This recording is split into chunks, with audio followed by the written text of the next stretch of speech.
Welcome and welcome to Cook with Martina. நல்லா இருக்கீங்களா? பார்க்கறதுக்கு chicken nuggets போல இருக்கு. ஆனா இது mushroom nuggets. ஒரு 200 கிராம் mushroom வாங்கி நல்லா வாஷ் பண்ணி கட் பண்ணி வச்சிருக்கேன். ஒரு அரை கப் மைதா சேர்த்துக்கலாம். எவ்வளோ மைதா சேர்த்துறீங்களோ அதுக்கு பாதி அளவுக்கு கார்ன்ஃப்ளவர் சேர்த்துக்கோங்க. சில்லி பவுடர் ஒரு ஸ்பூன், கார்லிக் பவுடர் ஒரு 1/4 ஸ்பூன், சால்ட் ஒரு spoon, pepper powder 1/4 spoon. First இதெல்லாம் நல்லா மிக்ஸ் பண்ணிக்கலாங்க.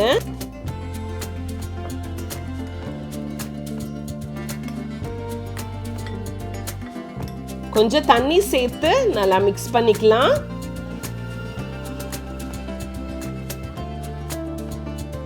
இந்த பேட்டரோட கன்சிஸ்டன்சி இப்படி இருக்கணுங்க. ஒரு பவுல்ல பிரெட் கிரம்ஸ், இனி ஒரு பவுல்ல அந்த கார்ன்ஃப்ளவர் பேட்டர். ஒரு மஷ்ரூம் எடுத்து நல்லா அந்த பேட்டர்ல டிப் பண்ணி அந்த பிரெட் கிரம்ஸ்ல நம்ம கோட் பண்ணிக்க போறோம். கையிலெல்லாம் நல்லா ஒட்டிக்கும், ஆனா பரவாயில்ல. இன்னும் திக்கா உங்களுக்கு அந்த அவுட்டர் லேயர் வேணும்னா மறுபடியும் அந்த பேட்டர்ல டிப் பண்ணி அந்த பிரெட் கிரம்ஸ்ல நீங்க டிப் பண்ணி எடுத்து வச்சுக்கலாம். ஸ்டவ் ஆன் பண்ணிக்கலாம். ஒரு பேன் வச்சுக்கோங்க. அந்த மஷ்ரூம் எல்லாம் நம்ம டீப் ஃப்ரை பண்ணி எடுத்து வைக்க போகிறோம். டீப் ஃப்ரை பண்ண போகிறோம், ஸோ ஜாஸ்தியாகவே எண்ணெய் சேர்த்துக்கோங்க. ஒன்று ஒன்றா சேர்த்துக்கலாங்க.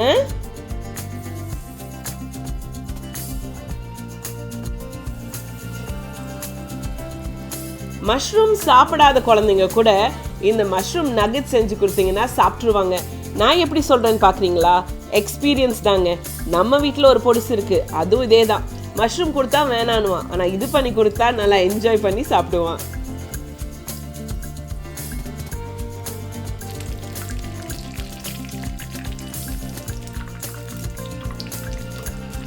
டர்ன் பண்ணி குக் பண்ணியாச்சு. நீங்களே பாருங்க எவ்வளோ எம்மியா இருக்குல்ல. பார்க்குறக்கே டேஸ்ட்டு அதை விட சூப்பராக இருக்கும்.